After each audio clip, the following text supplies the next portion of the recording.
couple of fluid checks that I want you to do are located right here behind the front grille panel.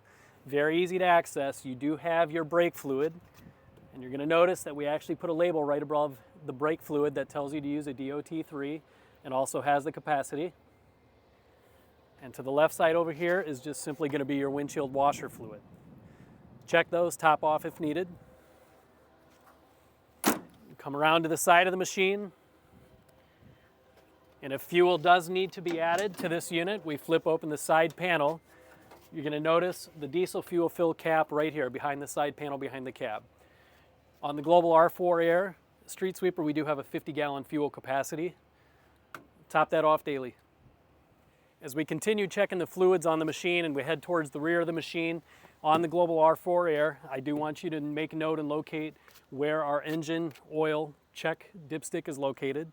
With the hopper down, you can make that check every day. You don't have to worry about raising the hopper to access that. And same, if any oil must be added to this machine, your fill neck is actually located right here. Again, I think Global does a great job of labeling what type of oil would go in there. If you follow me right back here, you're going to notice that the motor oil that we put in this machine is a 15W40, as stated right here on the sticker. The next thing you're going to check is your hydraulic oil level. Okay, there are 2 hydraulic oil tanks on this machine. Those 2 tanks are plumbed together. What that means is I have the ability to check the oil level from either side or fill from either side. Couple of things to make note on is if you do overfill this, you may get some seepage out of here as that oil heats up and expands. Doesn't necessarily mean you have an issue, it just means you have something to clean up.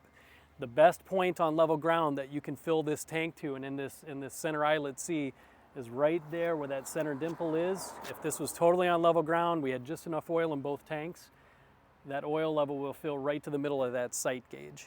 Okay. Coming back to the rear of the machine, you're going to notice we do have a sight gauge for our engine coolant that's located up here. That's the one item in terms of fluids that if you do need to add to it, you will need a ladder to access that. It's located up high enough, that's where we have room to put the tank. That's where your fill is going to be at the top point. You're going to see another nice label telling you what kind of coolant we want to put in there and what the mixture should be. All Global machines are built with a rear camera as standard. A couple things I want you to make note of here is it doesn't hurt every day to go ahead and clean that lens so that you have a nice shot, a nice view in the cab on the monitor. The next thing I want you to make note of is the angle that this is pointed. We don't necessarily raise this so that camera lens is pointed out to see all the traffic way behind you. Is what we want you to be able to see is closer to the rear of the machine in case you're going to have to back up.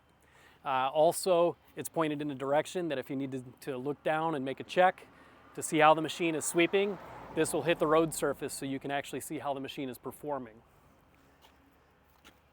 You're going to see a label right here that talks about our DEF fluid. The DEF tank is located right behind this rear cover that I'm going to pop open.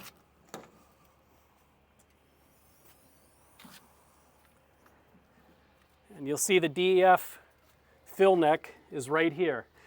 Make note how clean this one is, and this is actually very critical that we do keep this clean, because if anything is sensitive to debris or sediment getting in there and causing false codes or causing issues, it's the DEF system. So make sure everything is nice and clean. That's why we put the rubber flap over it. Try to keep some of that dust out of here. Make sure it's nice and clean before you open the cap.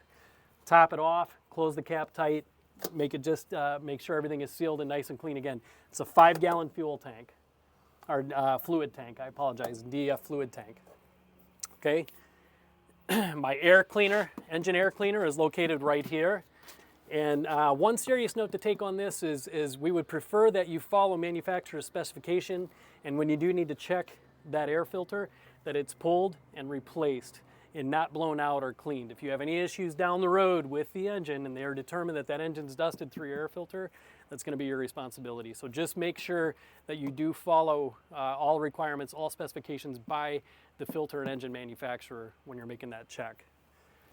We've got our hydraulic oil cooler located here. I flip the handle and that oil cooler will hinge open and swing out of the way. This gives me access to check the engine fan. This is a pusher style fan.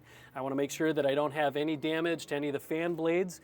You'll notice a little curvature in these blades because this is a pusher fan, so as it rotates, the debris is actually spreading outwards to the side. So what that means is when I close this oil cooler up over top of that fan, that debris that may be coming up as dust underneath of that engine will actually be pushed to the sides. That means you might see some debris that'll actually build up in this housing, and when you're cleaning at the end of the day, don't necessarily just clean the oil cooler itself.